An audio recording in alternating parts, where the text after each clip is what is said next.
It is time. Tea time. It is tea time. It's a Dennysodes. So back due to popular requests. Thank you for filming earlier. You're so welcome. Yeah, thanks for making the trip out. It was a good time, yeah. Yeah. So today we are going to be doing some white tea from Yunnan Sourcing. Silver needle, pretty classic. And I didn't really get in there close enough. Oops. Ooh, look at that. Very nice. Already aromatic. Sam, have you been drinking any white teas? What's your kind of experience level here? Yes, a little bit. I do like the silver needle. Nice. Let's do this. You know what it is my wife thinks it's like too light for her. Sure. And she's convinced it doesn't have enough caffeine. And I'm like, no, it's the other way around. Right. Like, there's no convincing her. She likes very bold, bitter teas. So if I drink it, I pretty much drink it alone. Okay. But still, I love it. Yeah, right on. Sweet. Yeah, this is kind of like maybe the first white tea I ever had. I think probably the first, maybe like Moonlight White or this would be kind of what people recommend. Yeah, I love Yunnan Sourcing. They're pretty reliable. Yeah, totally. Yeah, absolutely. Scott's a G. Shout out, Scott. Yeah, I mean, I think, you can't go wrong with them getting into tea for sure. And one of my favorite black teas actually is from them as well. So for this first steeping, I like to let it hang out for a while. When I was actually in Golden Gai in Tokyo, I had gongfucha with a Japanese dude, and he taught me, or I learned from him, I guess, that white tea can be just like pushed hard. I guess that makes sense. Yeah, so especially the first steeping here, I don't want it to be bitter, but it's kind of a shame to have it be underbrewed. All right, sorry, everybody. I imagine it's hard to overdo it. It's so subtle. Yeah. I mean, you say that, but I guess we'll see. Yeah, we'll find out. So get in here. Yeah, thank you. For sure. Oh wow, yeah, that's really nice. Put this here. Pour those lads. Very vegetal, actually. Yep. Like cooked carrots. That's kind of the vibe on this. Cool. I like it. Or, something along those lines. Let's see the cooler color, pretty standard. And we are going to do a kind of journey through, as I said, or as you asked and I answered, kind of high-low today. High, bright flavors to kind of low bassy. Yeah. So here we go. Cheers. Cheers.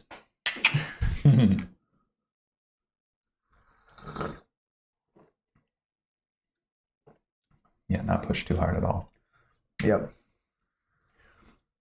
One thing I love about white tea, especially these kinds, is the kind of like velvety texture. Yes. The mouthfeel on these. It's really lovely. Yeah. But I agree, it's light. And we'll push this next one. I'm going to hit this again.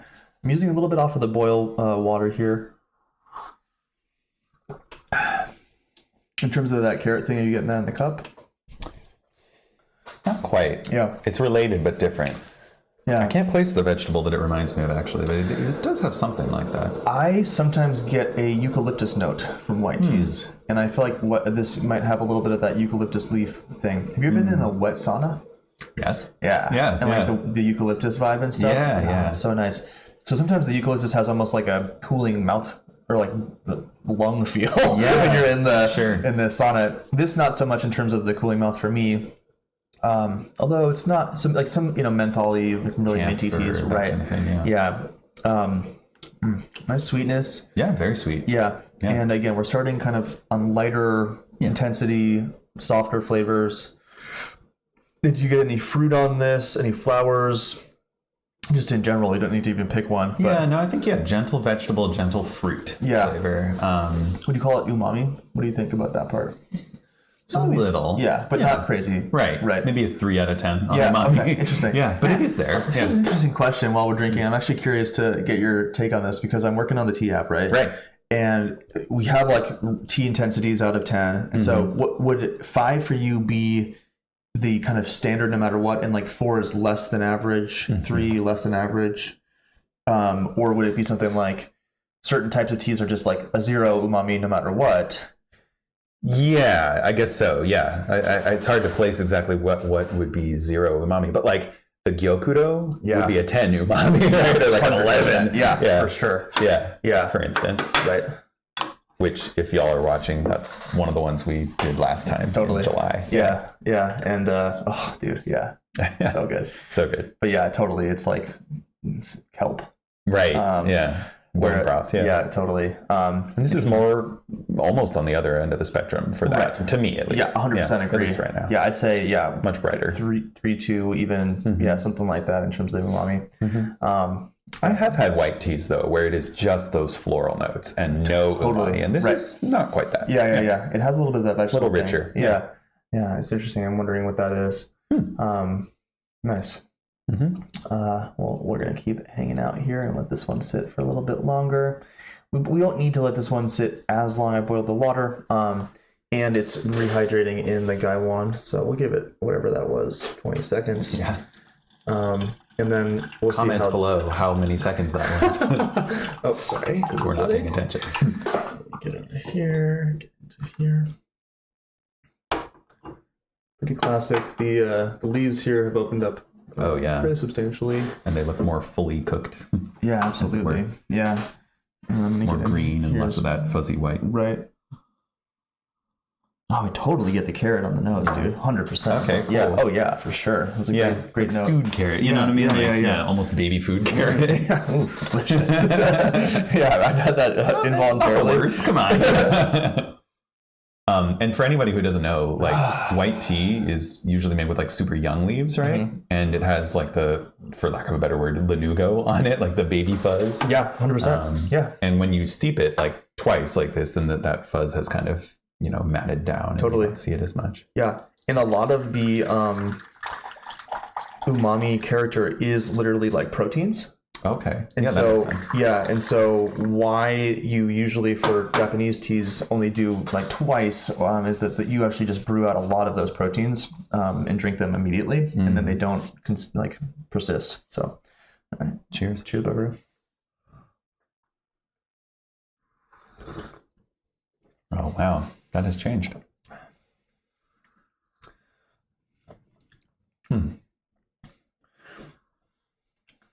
More bin noted. Maybe more vegetal now. Yeah. Not nearly as like wispy high noted.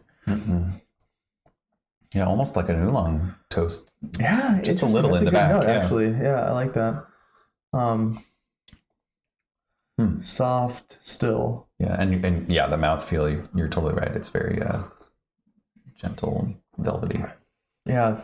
Lingers definitely. Like I'm still tasting it 5-10 seconds later. Yeah. It's not but would you call it like thick? It's like velvety, but is it thick? That's like a kind of an interesting distinction. I don't know what exactly. It's soft on the palate, I guess. It doesn't have like a wash the way that that water does, that would just be like whoosh, swallow and it's done. Yeah. But it's not syrupy like again gyokuro or something like that, or even a ripe. There's something starchy in this that I'm kind of trying to place, but it's not potato-y. Potato is really intense. It's not even corn. I'll have to keep thinking on that one.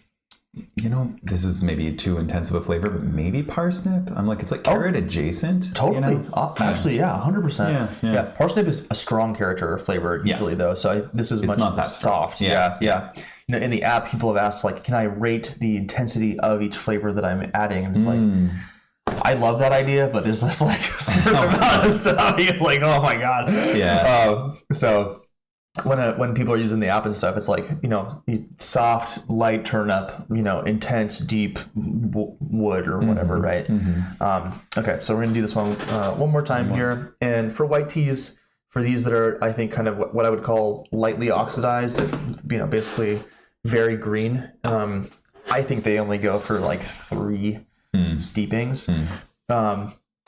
And stay tuned for the next episode because we're going to traverse into a different character, white tea, and we'll see. Those ones do have a little bit more longevity. These are really nice. These are kind of, for me at least, passing the mom test, like a surefire hit for anyone who's never had tea before. Yeah. The one thing I would say about white tea, like again, going to my wife, is somebody might be expecting something that tastes like green tea or black tea. And if they try this, they'd be like underwhelmed. They'd be like, sure. Where's the flavor? It's just that's the one caveat. Yeah. It is very approachable and gentle, but it might be too approachable. It's interesting too, to your point, because some people like brew the living bejesus out of like Lipton and stuff. Right. So then I make them like that. and I make them like a ripe, and they're like, it's light. And I'm like, yeah, right. What? Totally. You know. Yeah, totally. So I just like some people I don't know how to approach their tea experience.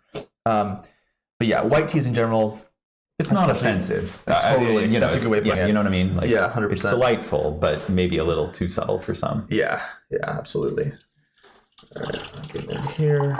That being said, that's what I mean about all white teas, and this white tea isn't the epitome of that. Like, this does have some umami and I appreciate that. Actually, it's a good context. So if you're looking to try some white tea that, you know, might be a little more rich in flavor, this is a good one. They're starting to really open up. It's cool looking. And do you think maybe the saturation of the green color has faded a little bit? And you can see some of the kind of like particulate in the, like those little clumps and stuff. Like that fuzziness is actually flavor. That roasted carrot note is really apt. Maybe even it's like the sugariness of the roast. The way that like beets and carrots are sweet. Interesting. Cool. I love it. And looks pretty gorgeous on camera. It's a little bit greener on camera than it is in real life. That's right. I have bumped up some of the saturation a little bit on the camera because I want to be able to demonstrate to people some of the variance in color, especially with liqueur, I imagine. Yeah. So it's slightly imperfect, but I think the audience at this point kind of is plugged into that and understands that. It's for everyone to see there. If you're watching TDB for perfection, come to the wrong place. Seriously, no offense. Cheers to that, 100%, dude. Cheers. That is so good. This is by far the best of the three, in my opinion. Bolder. Traversing that high note and still then that kind of like slightly umami, starchy middle character. Not a lot of like deep bass on this. No. To your point, my friend John said, as he puts it, TDB is lo-fi, and I'm cool with that. In the best way. True. Yeah, no, 100%. I wouldn't want it to be too produced. Cool. Well, people can pick this up at unonsourcing.com. I know they have this in the US on the US site. Just kind of a classic one to start the session off today. Do you want to like plug anything on these or anything like that? I'm good. Cool. Just the tea. Right on. Cool. Okay. Yeah. Well, stay tuned for us for episode 141, where we are going to venture into fooding. Until then. Peace.